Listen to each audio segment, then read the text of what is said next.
Hello friends வணக்கம். இன்றைக்கி நம்ம இந்த வீடியோவில் தேங்காய் போலி தாங்க செய்ய போகிறோம். இது ரொம்பவுமே சாஃப்டாக செய்ய போகிறோம். ரொம்பவுமே தின்னாக இருக்கும், ரொம்ப சாஃப்டாக இருக்கும், டேஸ்ட்டாகவும் இருக்கும். எப்படி செய்யலான்ட்டு பார்க்கலாம். இப்போ தான் சேனலை ஃபஸ்ட் டைம் பார்க்குறீங்கன்னா சப்ஸ்கிரைப் பண்ணி பக்கத்தில் இருக்க பெல் ஐக்கான் நோட்டிஃபிகேஷன்லாம் அங்கிறதே கிளிக் பண்ணிக்கோங்க. வாங்க வீடியோக்குள்ளே போகலாம். இதுக்கு நான் ஒரு பவுலில் ஒரு கப் அளவுக்கு மைதா மாவு எடுத்திருக்கேன். அதில் லைட்டாக உப்பும் மஞ்சள் பொடியும் சேர்த்துட்டு நல்லா மிக்ஸ் பண்ணி விட்டுக்கலாம். ஃபஸ்ட்டு இந்த மாவு ரெடி பண்ணி வச்சிடணும். லைட்டாக தண்ணி தெளித்து மாவு பதத்துக்கு கொண்டு வந்துடுங்க.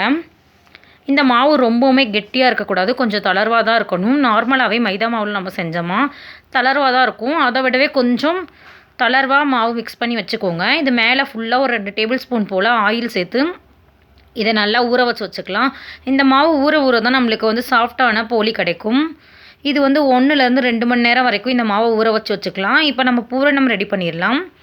தேங்காய் போலிங்கிறதுனால நான் இன்றைக்கி தேங்காய் தாங்க எடுத்திருக்கேன். தேங்காய் நல்லா இளந்தேங்காயாக இல்லாமல் நல்லா முத்தின தேங்காய் மாதிரி எடுத்துக்கோங்க. அதுதான் ரொம்பவுமே டேஸ்ட்டாக இருக்கும்.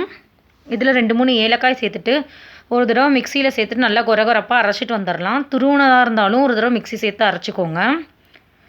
இப்போ வெல்லம் எடுத்துக்கலாம்.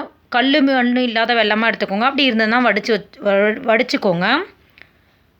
கொஞ்சமாக வெல்லம் சேர்த்துட்டு அதே கப்பில் தான் நான் வெல்லம் எடுத்திருக்கேன். கொஞ்சம் இனிப்பு அதிகமாக வேணுங்கிறதங்காட்டி குறைவாக வேணும்னா பாதி கப் அளவுக்கு எடுத்துக்கலாம். இந்த அளவுக்கு திக்னஸ் வந்தங்காட்டி நம்ம அரைச்சி வச்ச தேங்காய் விழுதை உள்ளே சேர்த்துக்க போகிறோம். தேங்காய் விழுதை சேர்த்துட்டு நல்லா கலந்து விடணும். இந்த வெல்லமும் இந்த தேங்காயும் ஒரு சேர நல்லா கலந்து வரும். ஃபஸ்ட்டு பார்க்க தண்ணியாக இருக்க மாதிரி தான் இருக்கும். கலக்க நம்மளுக்கு கரெக்டான பதம் கிடச்சிரும். கொஞ்சமாக நெய் சேர்த்துட்டு நல்லா கலந்து விட்டுக்கோங்க. நல்லா கலந்து விட்டு இதை ஆற வச்சு எடுத்து வச்சுக்கலாம். இந்த மாதிரி நம்மளுக்கு கிடச்சிரும். இது நல்லா ஆற வச்சுட்டு இதை ஒரு பால் மாதிரி எடுத்துக்கோங்க. எந்த சைஸ்க்கு உங்களுக்கு வேணுமோ அந்த சைஸ் பால் மாதிரி எடுத்துக்கலாம். நான் செஞ்ச அளவுக்கு 8 to 9 போலிஸ் வரும் நார்மல் சைஸில். இந்த உருண்டை சாப்பிட்றதுக்கு ரொம்பவுமே டேஸ்ட்டாக இருக்கும், தேங்காய் உருண்டை.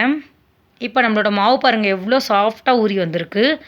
லைட்டாக கையில் ஆயில் அப்ளை பண்ணிவிட்டு தொட்டு இதுலேருந்து ஒரு பால் மாதிரி எடுத்துக்கலாம்.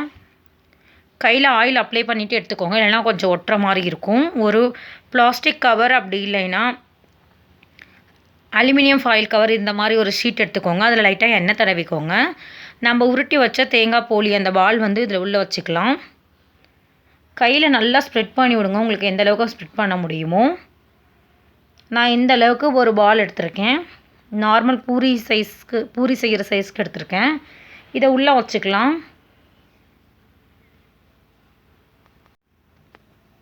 இதை உள்ளே வச்சுக்கோங்க. உள்ளே வச்சுட்டு க்ளோஸ் பண்ணி விட்டுருங்க. க்ளோஸ் பண்ணி விட்டுட்டு இந்த நம்ம நல்லா திரட்டிக்க போகிறோம். இது மாதிரி நல்லா க்ளோஸ் பண்ணிக்கோங்க.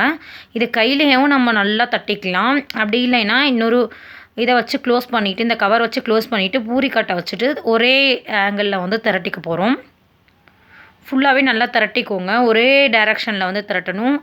ஃபுல்லாக நல்லா இது மாதிரி திரட்டினோம்னா அந்த பூர்ணமெல்லாம் கலண்டுரும். ஒரே டைரெக்ஷன் மாதிரி திரட்டி வச்சுக்கோங்க.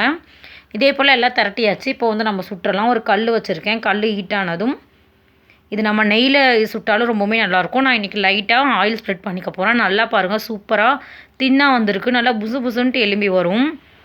அந்த லேயர் நம்மளுக்கு அப்படியே பிரிஞ்சு வரும். 2 லேயராக பிரிஞ்சு வந்துட்டு உள்ளே பூரணம் இருக்கும். இது வேகிறதுக்கு டைம் ரொம்பவுமே எடுக்காது, சீக்கிரமாக ஆகிடும். 2 சைடு நல்லா திரட்டி போட்டு வேக வச்சு எடுத்துக்கோங்க.